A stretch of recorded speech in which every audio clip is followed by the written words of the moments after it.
அண்மை செய்தி. சென்னை கிழக்கு கடற்கரை சாலையில் உள்ள நடிகர் ஜெயம் ரவியின் பங்களா வீட்டில் ஜப்தி நோட்டீஸை வங்கி அதிகாரிகள் ஒட்டியுள்ளனர். இது தொடர்பான கூடுதல் தகவல்களை தருகிறார் எமது செய்தியாளர் ஆதம். முழு விவரங்கள் என?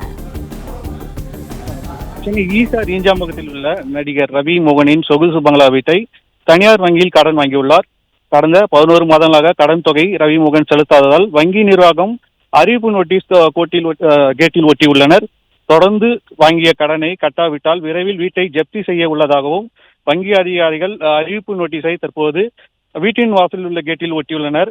முன்னதாக வங்கி சார்பில் ரவிமோகனுக்கு குரல் மூலம் நோட்டீஸ் அனுப்பியதாகவும் அதற்கு எந்த பதிலும் அளிக்காத நிலையில் இன்று நடவடிக்கை மேற்கொள்ளும் வகையில் வங்கியிலிருந்து 3 அதிகாரிகள் வந்து தற்போது வீட்டிற்குள் போய் கேட்டனர்.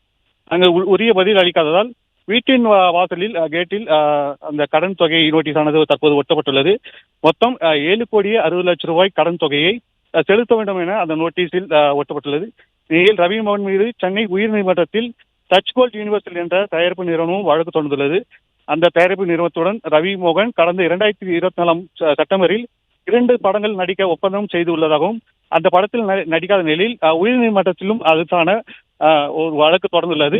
மேலும் அவர்களும் ஜப்தி செய்ய வேண்டும் என ஒரு அறிக்கையானது வெளியிட்டுள்ளனர்.